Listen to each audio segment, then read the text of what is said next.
Guardian of the Galaxy का ग्रूट या Lord of the rings का फेंग्रोन याद है गुरु लोग। बोलने वाला पेड़ जो ये टॉपिक है ये अपने आप में ही कल्पना मात्र लगता है। बच्चों को लुभाने वाला एक फिक्शन जॉनरा का सब्जेक्ट जो कि सिंपली सिर्फ एंटरटेनमेंट पर्पस के लिए बनाया गया है। मगर स्टिल दिमाग में एक प्रश्न तो आता है कि क्या ह्यूमंस की तरह पेड़ भी आपस में कम्युनिकेट करते हैं, और अगर कम्युनिकेट करते हैं तो वो किस लैंग्वेज में कम्युनिकेट करते हैं और उनकी बातें किस बारे में होती हैं। यही जानने के लिए जापानीज रिसर्चर्स ने एक एक्सपेरिमेंट परफॉर्म किया जिसमें कि उन्होंने ऑन कैमरा प्लांट्स को कम्युनिकेट करते कैप्चर किया है।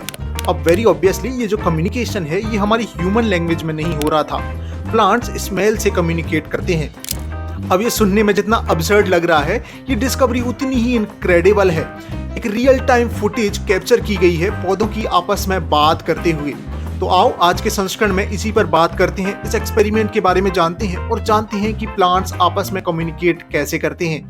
अब 1980 से ही साइंटिस्ट इस बात को जानते थे कि कुछ 80 से भी ज्यादा प्लांट स्पीसीज के अराउंड एक fine mist airborne compound present होता है जिसे वो प्लांट्स अपने आप को प्रोटेक्ट करने के लिए यूज करते हैं। इस एयरबोर्न पार्टिकल मिस्ट कंपाउंड के कारण एक स्मेल जनरेट होती है जिससे कि हर्बीवोर प्लांट्स इन्हें नहीं खाते हैं।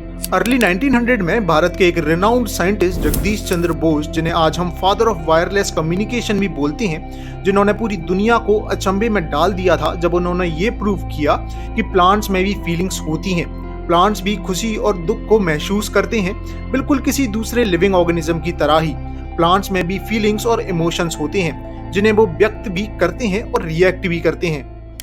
अब इसी को स्टडी करने के लिए कि ये पूरा मैकेनिज्म काम कैसे करता है, एक जापानीज रिसर्चर्स की टीम ने मिलकर एक real time image capturing technique का यूज किया ताकि वो प्लांट्स की एक्टिविटीज को ठीक से कैप्चर कर पाएं।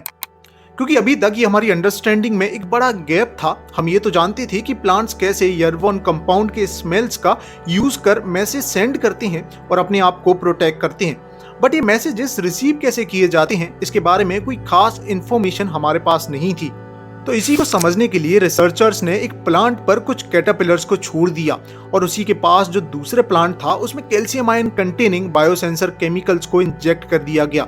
अब जब कैटरपिलर्स ने पौधों की पत्तियों को खाना शुरू किया तो उस प्लांट ने एयरबोर्न मिस्ट कंपाउंड को इजेक्ट करना शुरू किया अपने आसपास के प्लांट्स को डेंजर सिग्नल देने के लिए। जहां देखा गया कि यह सिग्नल पास ही के एक प्लांट द्वारा रिसीव किया गया, और क्योंकि उस प्लांट में रिसर्चर्स ने बायोसेंसर इंजेक्ट किया हुआ था तो कैल्शियम आयन की एक्टिविटी के कारण एक ग्लो प्रोड्यूस होने लगा। ये काफी कुछ ह्यूमंस के न्यूरॉन्स द्वारा सिनेप्सिस प्रोड्यूस करने जैसा था।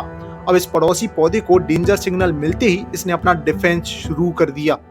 एकदम ही आसान भाषा में बोलूं तो पौधों को भी डर लगता है, उन्हें भी डेंजर समझ आता है। डेंजर के पता लगते ही वो अपने आसपास के पड़ोसी पौधों को वार्न भी करते हैं और उन्हें सिग्नल भी देते हैं। जैसे ह्यूमंस में कम्युनिकेशन के लिए हम शब्दों का यूज करते हैं तो वहीं प्लांट्स स्मेल का यूज करते हैं, और इसे ये सिर्फ डेंजर सिग्नल के लिए नहीं बल्कि और भी कई तरीकों से यूज करते हैं। जैसे कि बीज और इंसेक्ट पॉलिनेटर्स को अट्रैक्ट करने के लिए एक अलग स्मेल रिलीज करते हैं।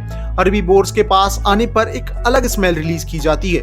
कुछ तो इंसेक्ट्स को मधोस कर उन्हें खाने के लिए एक अलग स्मेल यूज करते हैं, जैसे कि वीनस ड्रैगनफ्लाई। और इतना ही नहीं, प्लांट्स ह्यूमन से भी कम्युनिकेट करते हैं। तो नेक्स्ट टाइम जब आप किसी गार्डन में जाते हो और आपको किसी पौधे या घास से एक डिस्ट्रेसफुल स्मेल आती है तो समझ जाओ कि उनकी लैंग्वेज में आपको एक डेंजर बताया जा रहा है। बाकी हमने एक slow moving disaster zombie deer disease के बारे में भी बात की है कि क्या ये खतरनाक डिसीज ह्यूमंस में भी फैल सकती है या नहीं, जिसके लिए आप स्क्रीन पर दिख रही मेरी इस वीडियो को चेकआउट करना बिल्कुल नहीं भूलना। आपको सारी इन्फॉर्मेशन मिल जाएगी और बेथ साइंस एंड मैथ्स पर हमारे डिस्कशन यूं ही चलते रहेंगे। जय मां भारती।